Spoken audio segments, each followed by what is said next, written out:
Erev Tov. Ces paroles de Torah seront les Nishmat, Arlebaya Bat Rachel, pour la guérison rapide de ma chère maman, Ruth Mesodi Bat Rivka, et l'élu Nishmat, Sarit Bat Chaya, Eli Eliyahu Chaim, Ben Yitzhak Esther, Engele, Bat Eliezer, Bat Eliezer, hein? Mendele.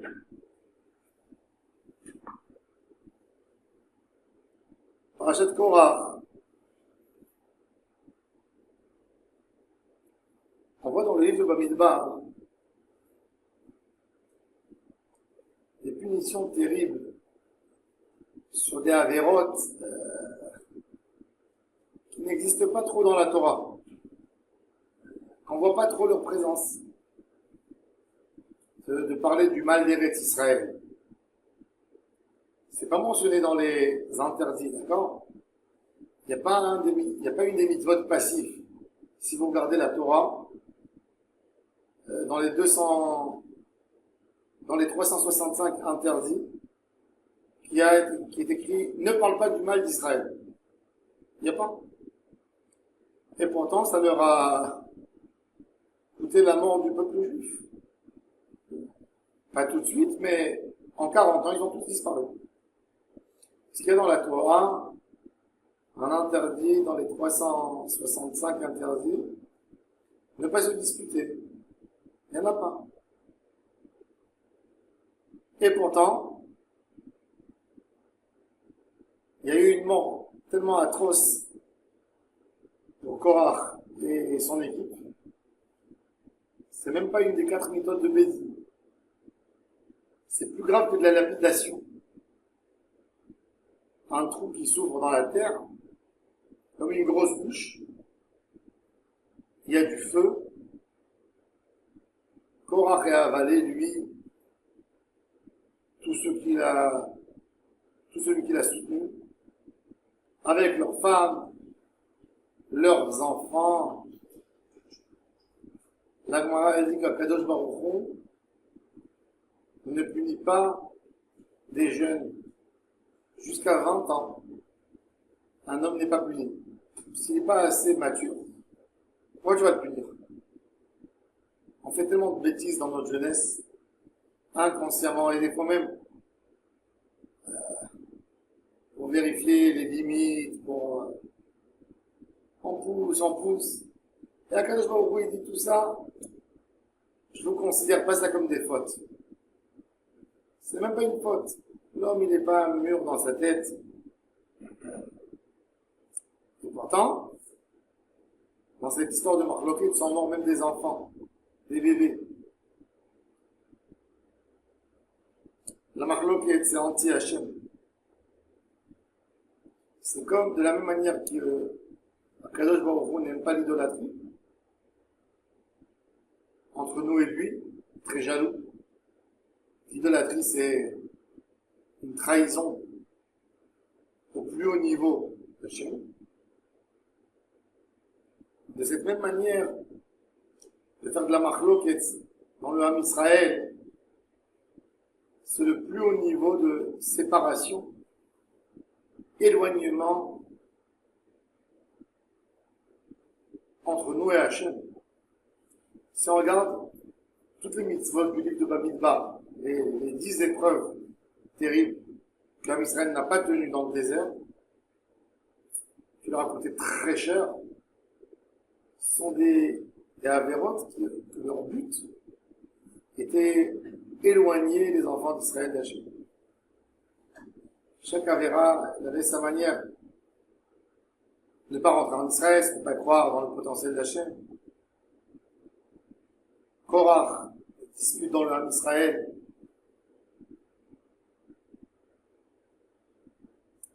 Et malheureusement,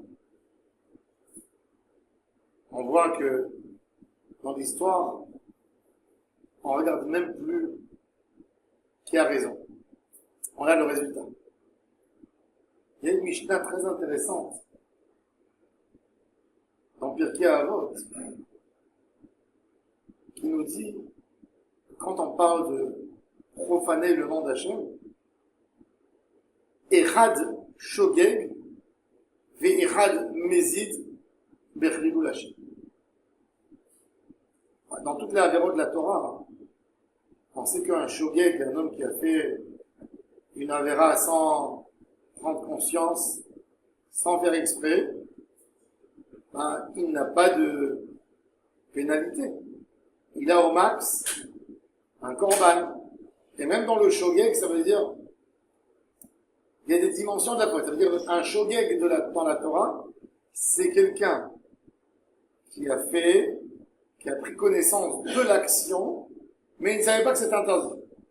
D'accord?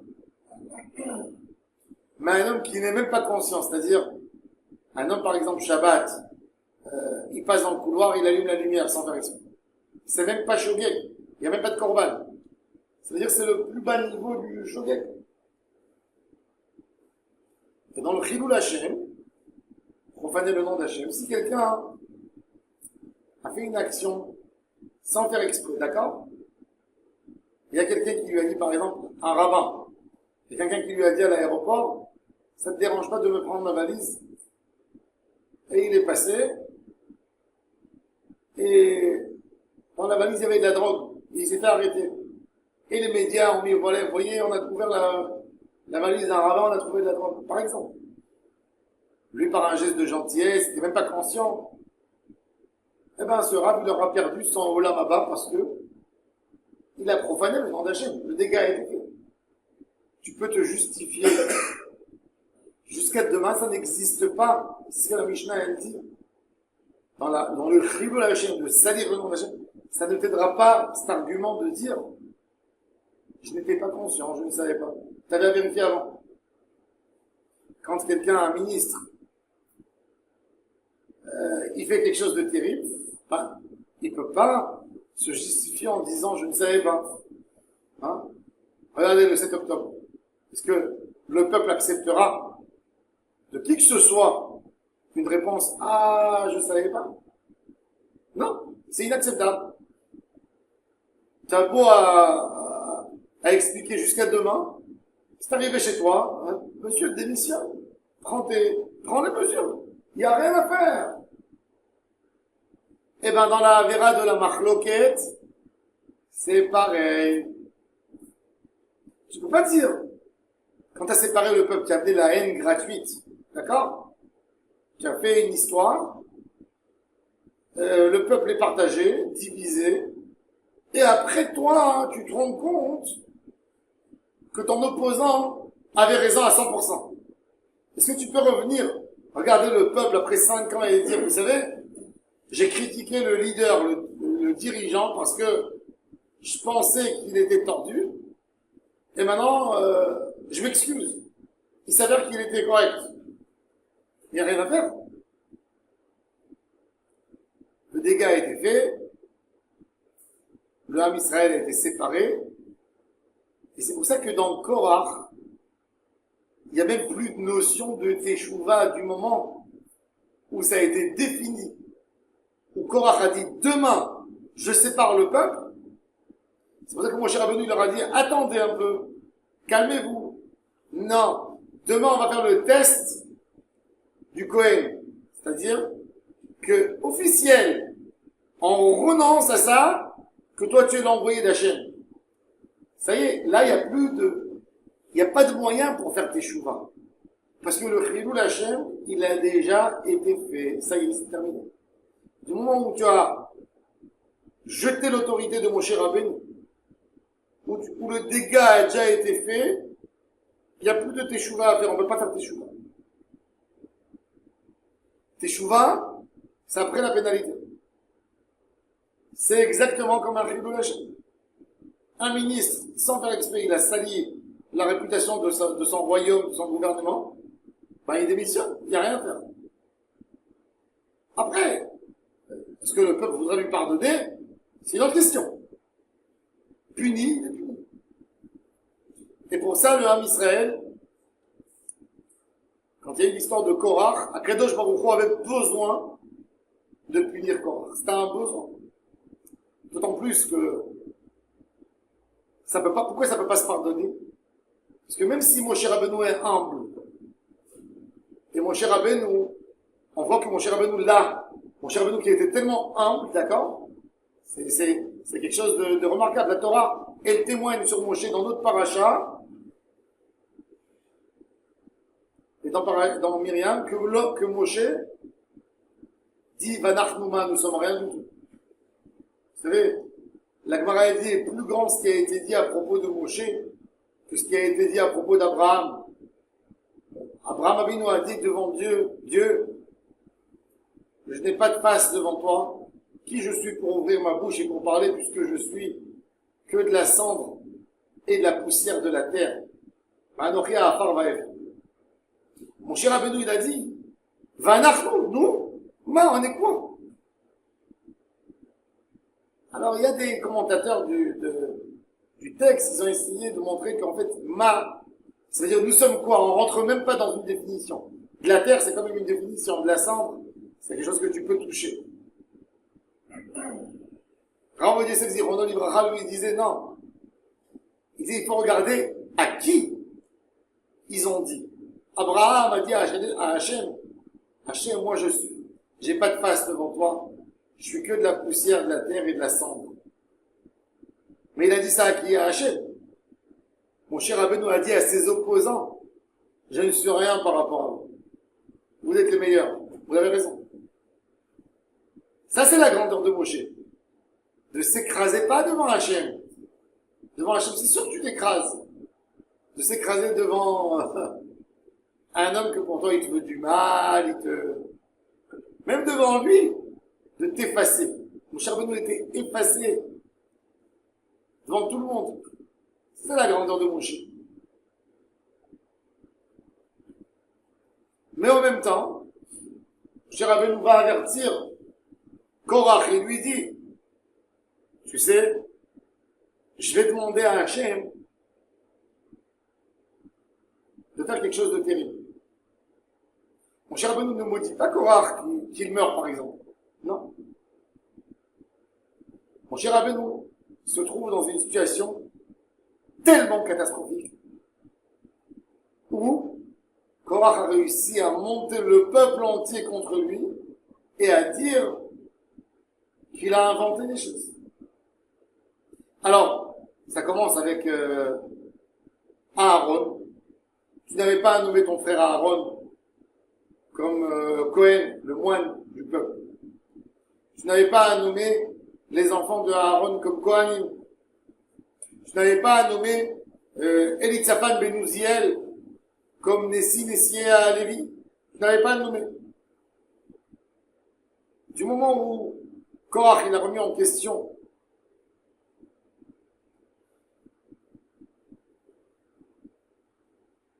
toutes les offres que mon cher Rabbeinu a dit au nom d'Hachem à Aaron, à ses enfants, ça veut dire, il est venu dire que, en théorie, mon cher Rabbeinu, dans beaucoup de choses, il peut mentir.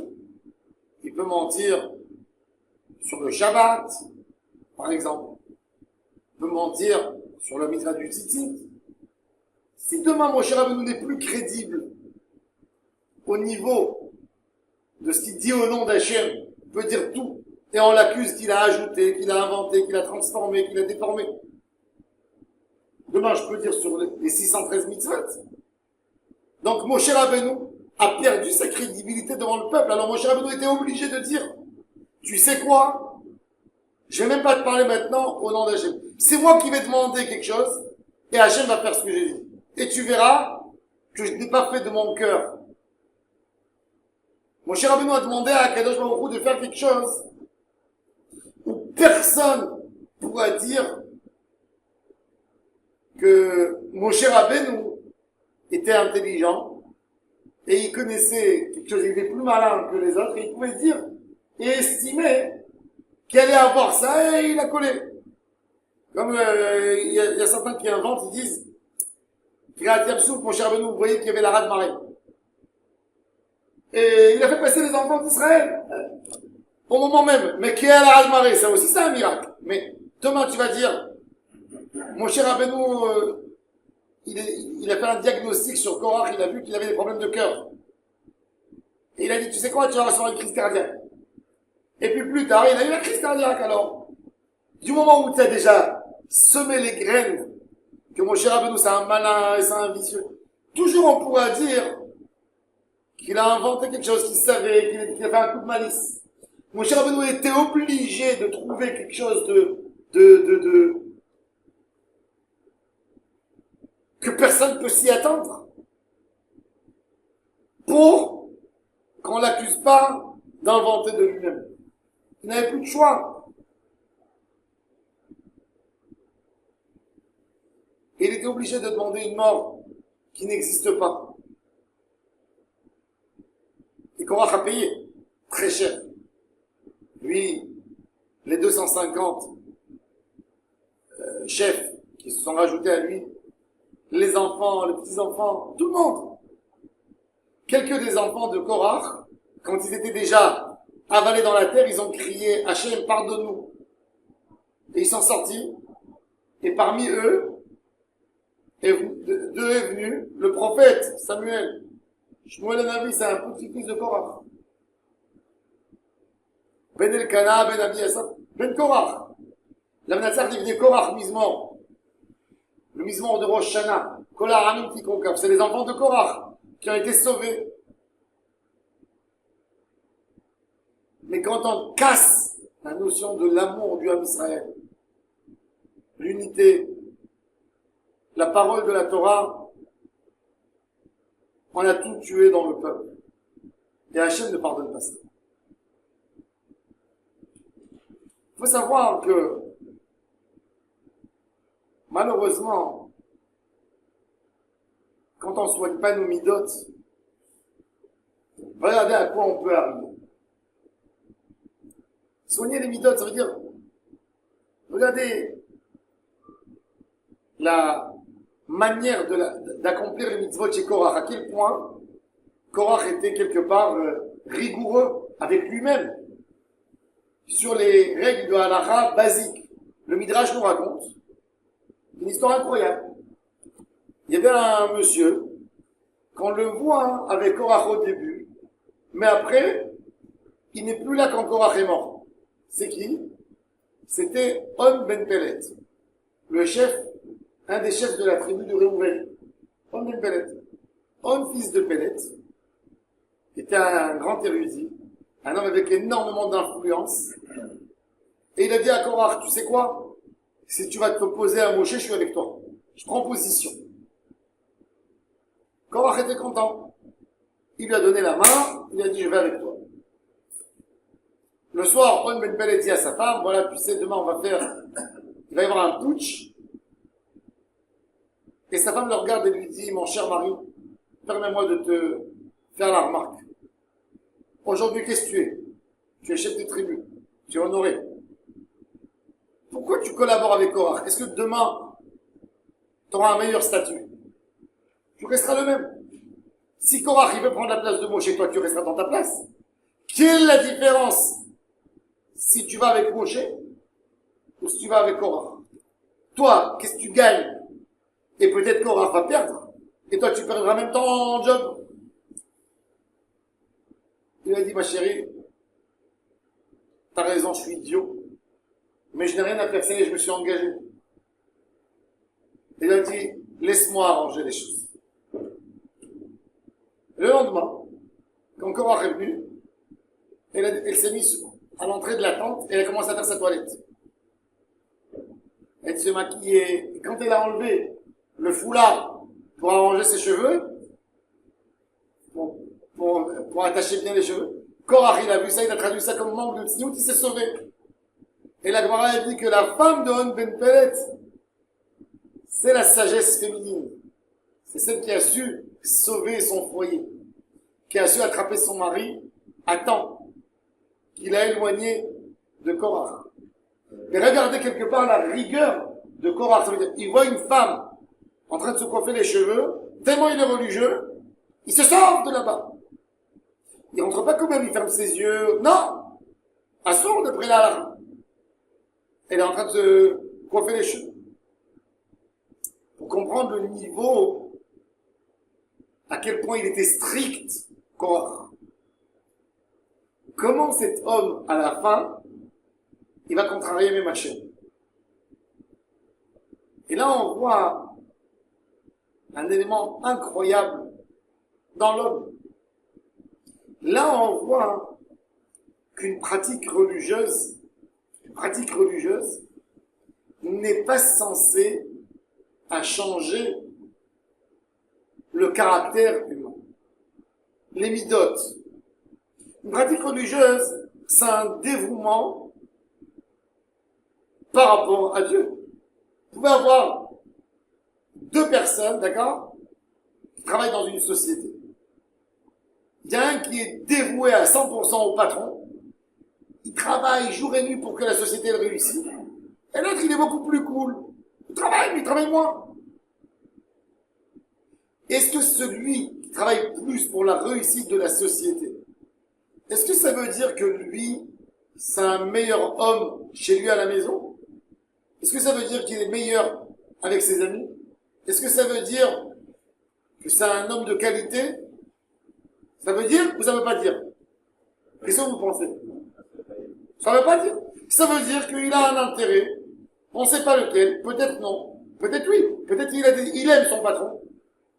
Mais il n'a rien par rapport à son entourage. Korach, très strict avec Hachem. Hyper strict. Mais est-ce que ça a fait de lui un meilleur homme? Non. Et c'est là, malheureusement, où on tombe souvent dans ce piège. Quand on voit un enfant à nous, qu'il est très strict, point de vue religieux. Il accomplit tout, il se lève le matin, tôt à la prière. Ce garçon, il fait très attention à son Birkat Hamazon, à son heure d'étude, à sa prière. Est-ce qu'il est meilleur entre lui et ses frères, lui et ses copains, lui et son couple, lui et ses enfants, lui et son entourage? La réponse, point d'interrogation, je sais pas. S'il n'a pas pris sur lui de faire un travail de midot, eh ben, c'est un homme qui a une pratique religieuse. Parce que la plus grande des difficultés, c'est de suivre et d'essayer de gérer nos mauvaises midotes. Et souvent, on se ment à nous-mêmes parce qu'on se dit, vu que nous sommes des grands religieux, nous n'avons pas besoin de faire un travail personnel dans notre rapport humain. Et on oublie que dans la Torah, quand elle a été donnée, quand les tables de la loi ont été présentées au peuple d'Israël, il y a 5 décrets qui concernent son proche et 5 qui concernent Dieu. C'est-à-dire, ça doit être la même chose. Et si on ne fait pas un travail avec soi, si on ne le fait pas, eh ben, tout peut tomber. À la fin, quand ça se renforce, l'élément d'égoïsme ou de mauvaise midote, eh ben, il peut même effacer et casser l'élément religieux qu'il y a en lui. On va prendre Korach. Korach, très grosse fortune. Il a eu une bracha d'Akadosh Baruch Hu incroyable. Il faut savoir que Korach, par le schéma Yosef Hatzadik, c'est écrit dans le Midrash, Yosef, avant de mourir, Yosef, il a ramassé tout l'argent du monde en Égypte. Il a nourri le monde entier. Les Égyptiens, la Torah, elle nous raconte qu'ils ont donné tout ce qu'ils avaient dans leur maison pour acheter des graines, pour acheter du pain. À la fin, il leur a même pris, il leur a dit, vous êtes des esclaves maintenant pour Paro. Imaginez-vous la fortune du pays. Elle a réussi à prendre tout l'argent qu'il y avait en Égypte. Rien que déjà en Égypte, avant de parler des autres pays. Yosef a reçu une richesse colossale en pourcentage de Paro sur ce qu'il ramassait. Yosef savait que le jour où il va mourir, ça passera pas en héritage à ses enfants, l'État va tout prendre. Il savait. C'est ce qu'il a fait. Avant de mourir, il a fait des gros coffres forts où il les a soudés avec du plomb pour éviter l'air de rentrer, des boîtes en métal, et il les a jetés au milieu du Nil. Et il a même demandé, et il les a jetés là-bas. Korach savait exactement où c'était, et par sa force de Torah et de sagesse, avec le Shem HaMeforash, avant de sortir d'Égypte, il avait monté tous ses trésors de Yosef. Au point que nos sages, bon, je ne sais pas si c'est par exagération ou par... ils ont dit qu'il avait, rien que le poids des clés, il avait 300 mules pour prendre les clés des trésors. Ça veut dire que c'est pour exprimer à quel point... Alors maintenant, imaginez-vous un homme comme Korah, il dit, Dieu m'a donné, je suis l'homme le plus riche. Qu'est-ce qu'il fait dans le désert avec son argent? Il peut même pas acheter une canette de coca. D'accord? Il y a la manne, il y a les habits, il y a les nuages. Il se dit, j'attends impatiemment de rentrer en Israël. Je rentre en Israël, là-bas, je vais exprimer ma richesse. Je vais faire des palais, je vais construire des villes, des gratte-ciel. Et les gens vont dire, ah, Korah, Korah. Finalement, il y a des explorateurs, on leur dit, vous allez rester ici 38 ans. Korah, il a déjà 80, 90, il dit, moi, j'ai rien fait avec mon argent. Et il dit rien pour l'instant. Mais il a une haine contre son cousin Moshe. C'est le cousin de Moshe, il faut savoir. On a Lévi, qui a 3 enfants. Kehat, Abraham, Yitzhak, oui. Non, Abraham et Yitzhak, c'est les petits-enfants. Abraham, c'est le petit-fils de Lévi. Ils sont 3 frères. Yitzhak, c'est le frère de Abraham.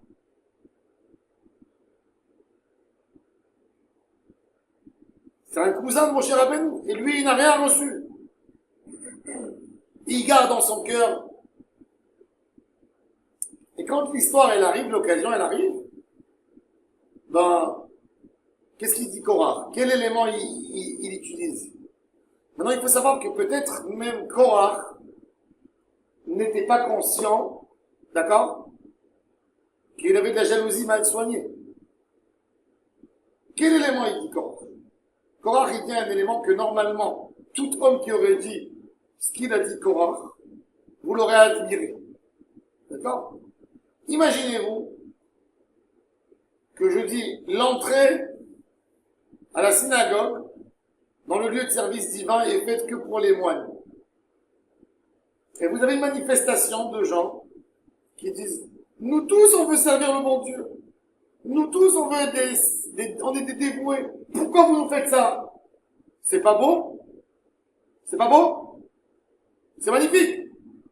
Quelle était la réponse de Moshe Rabbeinu à Yoshua ben Nun quand il est venu lui dire, à la fin de Parashat Nasso, il lui a dit, tu sais, il y a encore 2 prophètes qui disent qu'ils sont prophètes. Et qu'est-ce qu'il a dit Yoshua? Il a dit à Moshe, mets-les en prison. Je t'en supplie, mets-les en prison. Il a dit à Yoshua, il a dit à Moshe, qu'est-ce qu'il a répondu Moshe? Tu es jaloux pour moi? Moi, mon rêve, c'est que tout le Ham Israël, ils deviennent des prophètes. Alors, de quoi Moshe Rabbeinu s'énerve quand Korah dit, c'est pourquoi c'est que vous, les tzadikim? Nous tous? Bien sûr que Moshe n'était pas jaloux. Et Korah le savait, que Moshe n'allait pas être jaloux, n'allait jamais être jaloux de cette partie. C'est pour ça que Korah a bien visé toute son histoire. Quel argument il a utilisé? Il a utilisé l'argument de Moshe. Pourquoi rien que vous? Ah ben Moshe Rabbeinu lui a dit, t'as raison, Pourquoi un clou? C'est une bonne question. T'as raison. Toi aussi tu peux. Et là, l'histoire elle commence à se dérouler autrement. Et là, Korach, il dit à Moshe, tu dis que on est pareil tous. Si on est pareil, descends ta place. Toi, tu étais d'accord avec ce que j'ai dit? Tu as été d'accord, tu l'as dit? Eh ben, descends ta place, laisse ta place. Mon cher Rabbeinu, qu'est-ce qu'il dit? Même ma place, je suis prêt à la... Mais c'est pas moi qui ai décidé, c'est le bon Dieu. C'est le bon Dieu qui a dit que c'est moi. Donc si tu me dis de laisser, je ferai du mal au peuple d'Israël. Et là, Korach lui dit, non, tiens, faux. Tu dois laisser. Démissionne. Tu dois laisser. Tu dois laisser. Tu dois laisser. Et quand Moshe Rabbeinu insiste et explique que c'est Hachem qui l'a mis, Korach remet la décision d'Hachem dans le doute. Et ça, vous voyez, c'est une mauvaise mida, un point de jalousie mal soigné, qui a fait en lui un rejet total, même de la volonté d'Hachem. Vous voyez comment une pratique religieuse n'est pas suffisante du tout pour faire d'un homme un homme. Et pas rien que ça. Et quand on ne travaille pas sur les midotes, même la religion, on va la lâcher à la fin. C'est sûr. Il faut savoir qu'on peut lâcher la religion même en ayant un streimel sur la tête. Parce que la manière de lâcher la religion, c'est de dire, tout c'est une invention. Korach a habillé 250 chefs de tribu avec des habits peints en techelet. Techelet, ça coûte une fortune. Regardez aujourd'hui, 4 fils de techelet pour le tzitzit. Ça vaut 250 shekels. Il faut 500 escargots pour faire la teinture pour 4 filles. Avec un prix subventionné aujourd'hui d'une organisation américaine pour l'escargot, eh ben on les paye 250 shekels. Imaginez-vous, c'est quand un habit entier, si c'est de la tête aux pieds, faire coloré de cette teinture. Ça coûtait une fortune et à l'époque encore plus cher. Et dans le désert, dans les conditions de l'époque, va amener au désert le techelet. Et Korach a écrit des livres de Torah, de Moshe, pour dire qu'une maison n'a pas besoin d'avoir une mezouza. C'est-à-dire qu'à un moment après, tu utilises même Hachem, tu le fais rentrer dans ton sale jeu. Dans l'endroit où tu vas salir quelque part, tu vas utiliser l'élément religieux pour obtenir ce que tu veux obtenir. Il n'y a plus de religion. Tu deviens ivre de force. Et c'est plus Hachem qui compte. L'histoire de Korach, c'est une histoire de Midot, Tovot. Une histoire de Anava. Il faut savoir, vous savez, dans toutes les Midot, on a, tu dis par exemple, la colère. Qu'est-ce qui est contrairement à la colère? Hein? Quoi? La joie. La joie? Non, la tristesse, c'est la joie. La colère, c'est quoi? Gentillesse. La gentillesse, il y a la cruauté, il y a la gentillesse. La gava, l'orgueil. Qu'est-ce qu'il y a en parallèle? Anava? Eh ben non. Les Mekoubalés m'expliquent que Anava, c'est une mida en soi. C'est quelque chose, c'est un autre monde. La Anava, parce que regardez dans l'échelle, une gava, de l'orgueil saint, tu ne peux pas supporter d'habiter, d'être voisin, d'être ami, avec quelqu'un qui est orgueilleux. Tu sors avec un copain, il te regarde et te dit, ah, moi, mon pantalon, il est plus beau que le tien. C'est invivable. Un homme dans son couple, il dit à sa femme, toi, Toi, t'es rien du tout. Toi, t'es pas intelligent. Toi, t'as pas d'argent. C'est moi qui amène. C'est invivable. La Gemara, elle dit qu'un homme orgueilleux, même dans son couple, tout est détruit. Il est détesté par sa femme et par ses enfants, un homme orgueilleux. Alors quoi, tu parles maintenant d'être humble? Non, d'être normal. La Hanava, c'est un monde de spiritualité. Très intéressant que le Ramban, par exemple, dans la lettre extraordinaire qu'il a écrite de Acre à son fils à Barcelone, il lui parle comment acquérir la Hanava. Et il lui dit l'élément qui éloigne de la Hanava, c'est la colère. Une colère, d'où elle vient une colère? Pourquoi on se sent que... Pourquoi on est coléreux? Parce qu'on dit, on nous a fait du tort. On nous a fait du tort. C'est-à-dire que je vaux quelque chose et j'aurais pas dû mériter ça et ça. Et la Hanava, c'est s'effacer totalement à Hachem. C'est pour ça que Rabbi Pinchas Ben Yair, dans l'échelle des niveaux pour atteindre la Kedusha, ben la Hanava, elle figure avant la Yira, qui est avant la Kedusha, avant Ruach HaKodesh et Triyat HaMetzir. Elle est au plus haut niveau. Ça veut dire de s'effacer complètement à Hachem. C'est le niveau de la Avodat Hachem de Moshe Rabbeinu. Korach, il vient d'une colère parce qu'il sent qu'on lui a pris quelque chose. Parce qu'il ne s'est pas annulé, il ne s'est pas effacé à Hachem.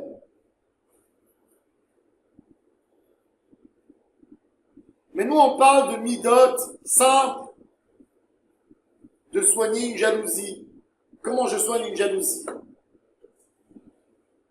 Comment être heureux dans la joie de mon ami, d'être heureux pour lui, sans avoir un grain de jalousie.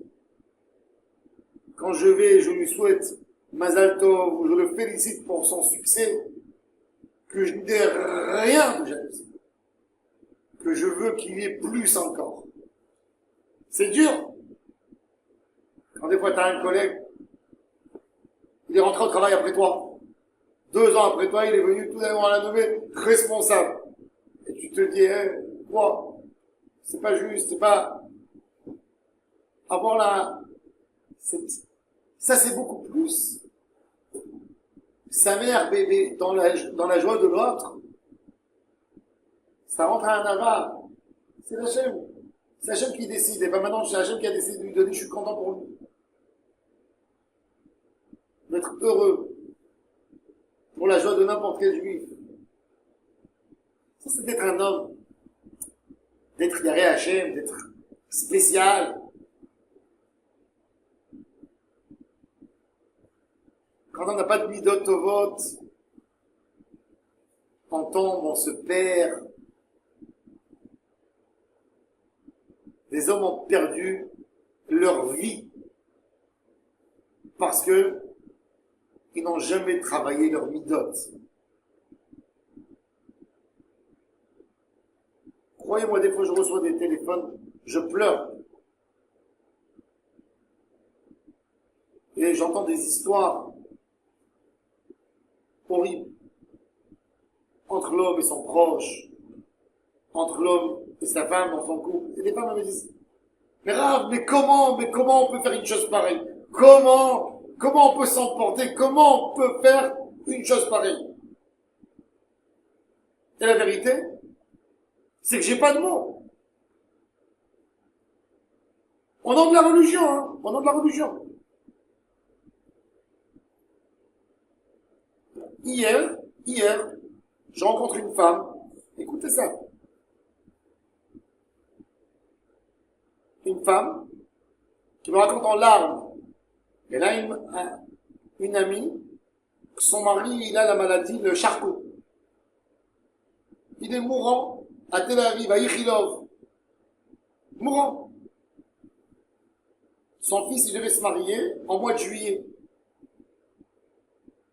Comme le papa, on ne sait pas, il est chez Mishmor.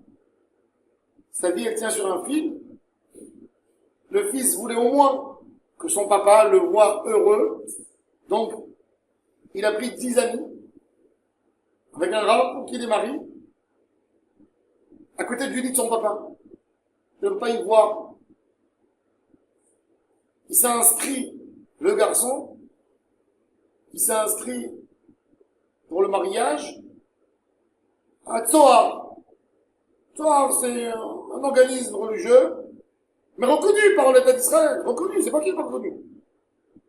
Il est reconnu. Mais les rabbinats, ils n'aiment pas trop cet organisme.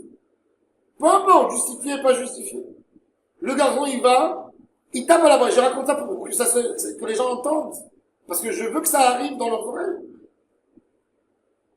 Ce pauvre garçon, il va à 3 heures d'après-midi, il tape au bureau de la Moatzat Datit à Tel Aviv.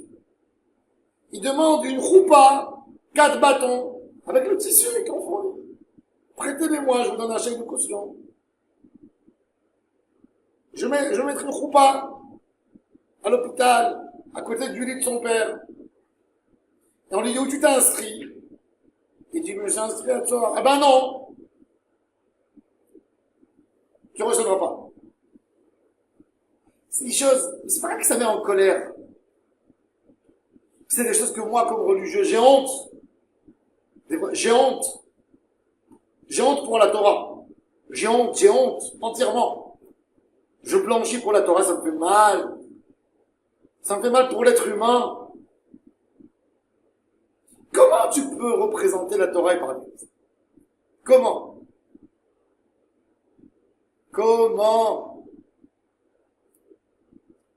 Mais ça, c'est pas de la Torah. Faut pas se tromper quand on voit des choses comme ça. C'est pas la Torah. Parce que la Torah de ces gens, c'est qu'une pratique. C'est comme un homme qui est dévoué pour son travail. Mais il n'y a rien de plus. Il n'y a pas un bon mot derrière. Il n'y a rien. Il n'y a rien.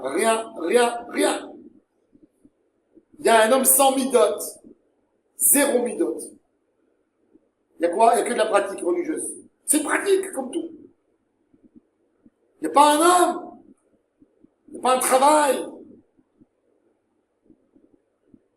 Pas de midot, regardez où on peut arriver. Et il vous expliquera qu'il a bien fait d'après la Torah pour les remettre en place. Comme ça, il vous expliquera ce monsieur. Ce rabbinat de Tel Aviv. Comme ça, il vous dira que lui, il a défendu la Torah. Il arrivera au Guéhinom avec ça. Ça, c'est pas une Torah. Parce qu'une Torah, c'est comme l'étape de la loi. Ça marche ensemble, l'homme et Hachem. S'il n'y a pas l'homme, il n'y a pas Hachem, vous pouvez le savoir. Korach était un des porteurs de l'arche. Vous savez que ça veut dire porteur de l'arche? Le Kohen Gadol, pour vous expliquer, le Kohen Gadol, quand il rentre un jour par an, il n'a même pas le droit de voir l'arche. Donc il fait rentrer une poêle avec des encens dessus pour faire de la fumée, pour ne pas voir l'arche. Et quand il rentrait, il faisait une prière. Il attendait que tout se remplissait de fumée pour ne pas voir l'arche. Il rentrait avec les yeux fermés, il faisait une prière quelques minutes et il sortait. Tout ça de peur, parce qu'il y avait des Kohanim qui mouraient de la Kedusha. Eh ben, Korach, il portait l'arche sur ses épaules. Il le portait dans les voyages. Vous savez quel niveau de pureté de pensée je dois avoir quand je porte l'arche sur mon épaule? Et il est tombé là-dedans. Parce que point de vue religieux, il était très fort. Midot, pas beaucoup. Et ça l'a amené où ça l'a amené? Cette paracha, celui qui est un homme vrai, il doit voir cette paracha et se dire, waouh, c'est quoi l'homme? C'est quoi l'homme? Où on peut arriver sans se soigner?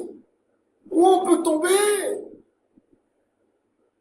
Ça doit nous renforcer, nous obliger à ouvrir des livres de Moussard, à ouvrir des livres, à s'occuper de nos Neshamot, à se soigner vraiment, à faire un travail tous les jours de la même manière qu'on fait de la pratique religieuse, de la même manière que tous les jours tu veux alimenter ta partie devoir devant Hachem, tu fais des prières, tu fais des mitzvot, tu mets les téphilines, et bien tous les jours tu dois travailler sur ta neshama, de devenir un meilleur homme, d'accepter ton proche, de l'aimer, de ne pas avoir un faux jugement sur lui, de ne pas le condamner, de ne pas parler du mal, d'aimer, sur ça aussi on doit travailler. Pas moins que sur toutes les mitzvot, pour devenir des hommes. Ça, cette paracha, je pense, c'est une des parachutes qui nous montrent l'histoire d'un homme, très grand homme. Sans se soigner, regardez où on est. Rabbi Israël Zanetter disait, j'arrive pas à croire qu'on peut devenir juif. Qu'on peut être bon juif si on n'étudie pas tous les jours un peu de morale. J'arrive pas à le voir. Comment tu entretiens quoi? Ça, c'est important, pas moins que toute la Torah et le mitzvot. Que Dieu nous aide, qu'on fasse un travail, nous tous, tous les jours, dans notre quotidien, pour devenir meilleurs. Hachem Yimezrenu. Baruch Adonai Leolam.